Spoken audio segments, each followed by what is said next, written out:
Hi, I'm Steve, and many of you may know that I'm a part-time vendor at blacksmithing events, as well as Renaissance fairs and, well, other fun things around town.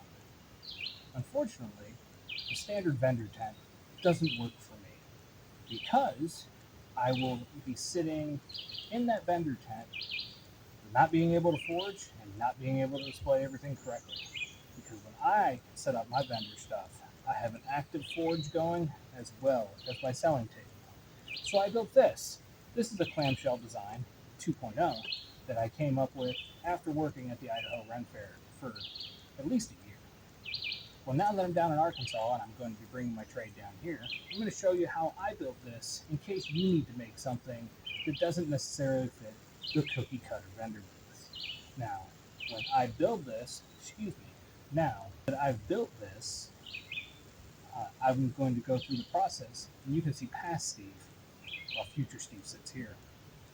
Now, during this process, I didn't quite know what I was doing, but I had the idea in my head. And the ultimate plan is this to fit on my trailer, be able to set up my anvil and my forge right here so I can actively work. And then have a table right here so me or my wife can actively sell stuff and make that money. God knows we would like some. If you're interested in coming up with an idea or a better version of this tent, please let me know in the videos or in the comments. And if you're interested in coming by my booth, it's going to be in Mountain Home, Arkansas in October at the Hollow Moon Festival, located at Baxter County Fairgrounds. So this is what I got, and I'm going to show you how to make it.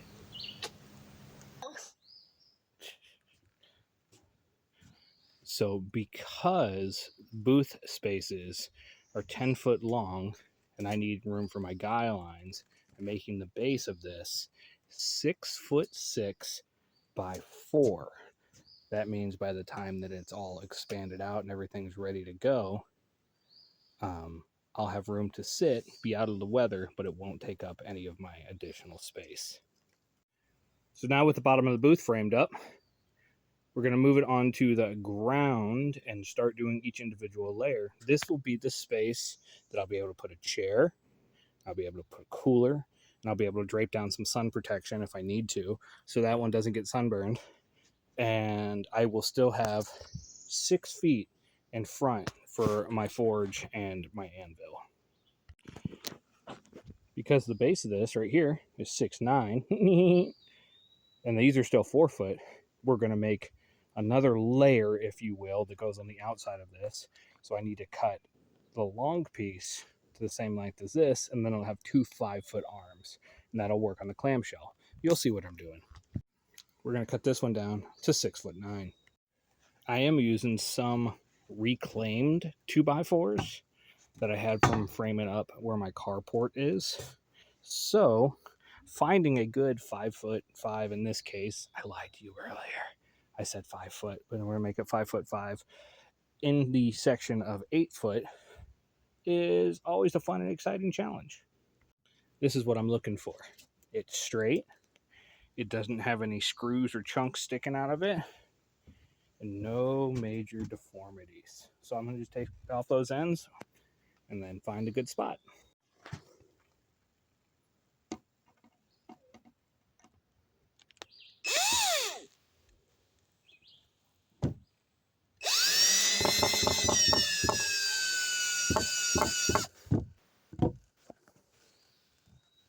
Now this piece isn't going to have a base because it's going to tie into that piece over there. So I think it's best if I reinforce these corners with block.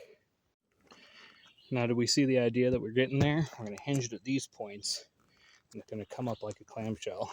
And one day I'll have a shop to do this in. Right now my shop's right there. So I do have a concrete pad already poured for it. Hopefully it'll be done this week. We're getting there. But at this point, you've already seen it. So that is 7 foot wide at the moment, which means that this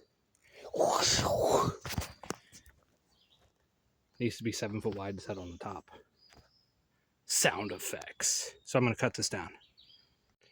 And because clearly I'm 6'3", I'm going to need to make the top of this at least 6'5".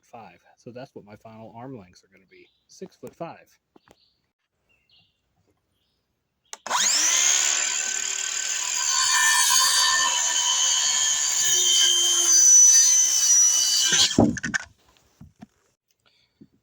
So just like the last one, this one won't have a base on it because it's hooking into the clamshell. So we're going to do some stabilization posts over here, but instead of a single block, I'm probably going to do 45s coming out to about here.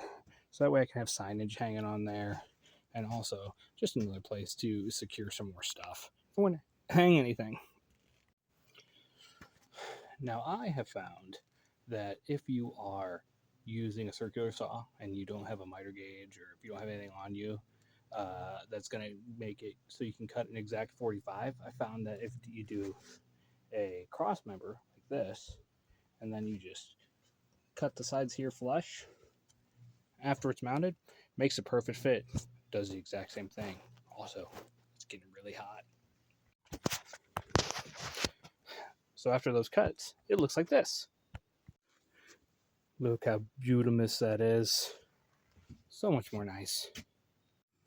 And I know, because when all this clamshells, that bottom piece is going to be about 4 foot. So I'm going to put some stopper blocks about 3 foot up, so that way it doesn't fold in on itself. One of the last things I learned when I built one of these was guy wire placement was always a pain in the butt, because I didn't have any dedicated guy wire tie locations. I just kind of wrapped it around and hoped it worked. And it did work for a couple shows, but if I'm in the South where I can expect a spur of the moment heavy downpour or big winds all of a sudden, not Idaho winds, but big winds, I want to make sure that my guy wires are put in place correctly. So I made these, and I'll attach these to the top, so that way I can tie my guy wires off with no issues with a simple toggle. It's attached in the front right there, behind right there, because these two pieces are going to be used in hoisting it as well as securing it. So I want to make sure they're secure. See, you guys have already seen the idea at this point, but this is how it's going to lay flat. And all that extra fabric that you guys saw at the beginning should sit in these little spots with zero issues. Look, it's coming together. So what I'm going to do is take one of these laggerhead bolts, right? See how it has a nice smooth shaft? Well, I'm going to drill out 2 holes so the top 2 pieces can swivel, and then this piece will sink into the inner frame. That way, when I lift it up, it'll be 3 moving pieces versus 1 static piece, and the entire shelter will rest on those 2 lagger bolts. So these are now hooked together, which means that this base will stay still, and these pieces will come up and make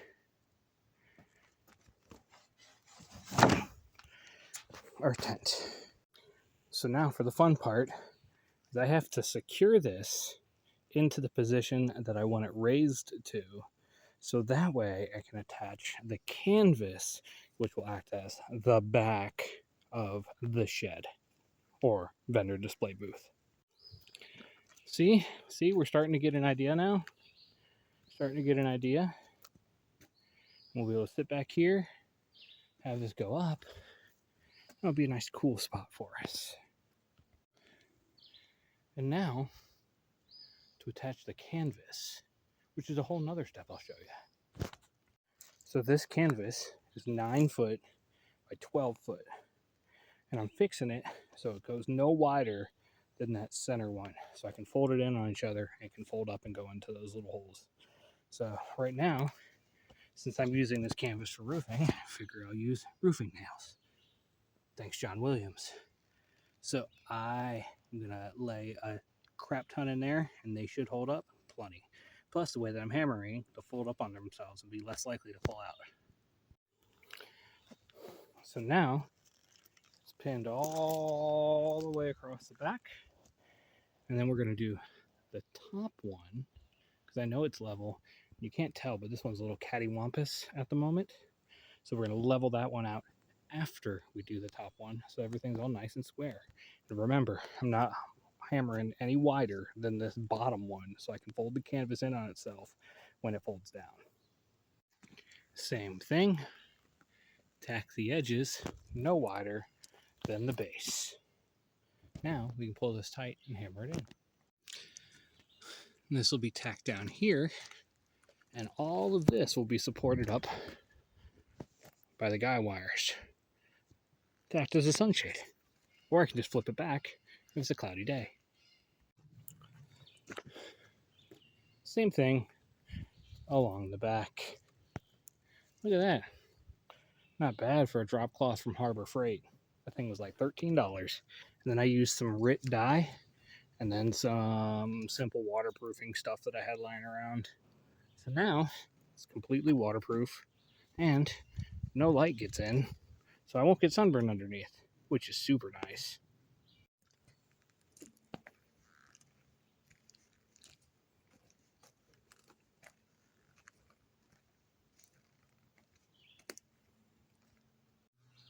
And you can check it out. It's pretty cool in here right now. I got enough room for my legs, got enough room for my back, got enough room to hang some signage, and look at that. I'm not getting sunburned at all. Now this will be in play, like I said at the beginning of the video. Well, eventually, depending if I go to any other Ren fairs or any Sunday markets or even farmers markets and actively blacksmith, you'll see it in place there. But you watched all the way to the end, and I appreciate you. I hope this gives you motivation to get up, go do something awesome, start building, because the first step is the most important. Thanks for watching. Bye.